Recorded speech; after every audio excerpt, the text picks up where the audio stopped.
सीतारामचंद्र भगवान की जय। श्री कृष्णचंद्र भगवान की जय। श्री हनुमान जी महाराज की जय। श्री वाल्मीकि भगवान की जय। श्री वेदव्यास भगवान की जय। तुलसीदास जी महाराज की जय। सब संतन की जय। सब भक्तन की जय। सत्य सनातन वैदिक धर्म की जय। जय जय सीताराम।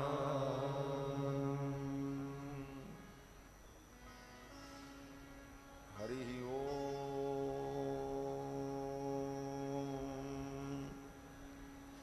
तच्छंजोरावृणीमहे गातुं यज्ञाय गातुं यज्ञपतये दैवी स्वस्तिरस्तु नः। स्वस्तिर्मानुषेभ्यः ऊर्ध्वं जिगातु भेषजं सन्नो अस्तु द्विपदे सं चतुष्पदे। रामाय रामभद्राय रामचंद्राय वेधसे रघुनाथाय नाथाय सीताया पतये नमः। रामं रामानुजं सीतां भरतं भरतानुजं सुग्रीवं वायुसूनुं च प्रणमामि पुनः पुनः। नमोऽस्तु रामाय सलक्ष्मणाय देव्यै च तस्यै जनकात्मजायै। नमोऽस्तु रुद्रेन्द्रयमानिलेभ्यो नमोऽस्तु चन्द्रार्कमरुद्गणेभ्यः। चरितं रघुनाथस्य शतकोटिप्रविस्तरम् एकैकमक्षरं प्रोक्तं महापातकनाशनं कूजन्तं राम रामेति मधुरं मधुराक्षरम् आरुह्य कविताशाखां वन्दे वाल्मीकिकोकिलं। यः पिबन् सततं रामचरितामृतसागरम् अतृप्तस्तं मुनिं वन्दे प्राचेतसमकल्मषं। गोष्पदीकृतवारीशं मसकीकृतराक्षसं रामायणमहामालारत्नं वन्दे नीलात्मजम्। अञ्जनानन्दनं वीरं जानकी शोकनाशनं कपीशमक्षहन्तारं वन्दे लङ्काभयङ्करम्। उल्लङ्घ्य सिन्धोः सलिलं सलीलं यः शोकवह्निं जनकात्मजायाः आदाय तेनैव ददाह लङ्कां। नमामि तं प्राञ्जलिराञ्जनेयम्। वैदेही सहितं सुरद्रुमतले हैमे महामण्डपे मध्ये पुष्पकमासने मणिमये वीरासने सुस्थितम्। अग्रे वाचयति प्रभञ्जनसुते तत्त्वं मुनिभ्यः परं। व्याख्यान्तं भरतादिभिः परिवृतं रामं भजे श्यामलम्। आपदामपहर्तारं दातारं सर्वसम्पदां लोकाभिरामं श्रीरामं भूयो भूयो नमाम्यहम्। व्याख्यामुद्रां करसरसिजैः पुस्तकं शङ्खचक्रे बिभ्रद्भिन्नस्फटिकरुचिरे पुण्डरीके निषण्णः अम्लानश्रीरमितविशदैरंशुविप्लावयन्माम्। आविर्भूयादनगमहिमा मानसे वागधीशः शाण्डिल्याह्वयवंशवारिदविधुं श्रीकोसलेसार्चकम्। विश्वक्सेन यतीन्द्रदेशिकपदद्वन्द्वारविन्दाश्रितम्। स्वाचार्ये सुयतौ जगद्गुरुवरे श्रीरामनारायणे नित्यं सक्तमतिं जगद्गुरुवरं श्रीवासुदेवं भजे। अस्मद्गुरुभ्यो नमः। अस्मत्परमगुरुभ्यो नमः। अस्मत्सर्वगुरुभ्यो नमः।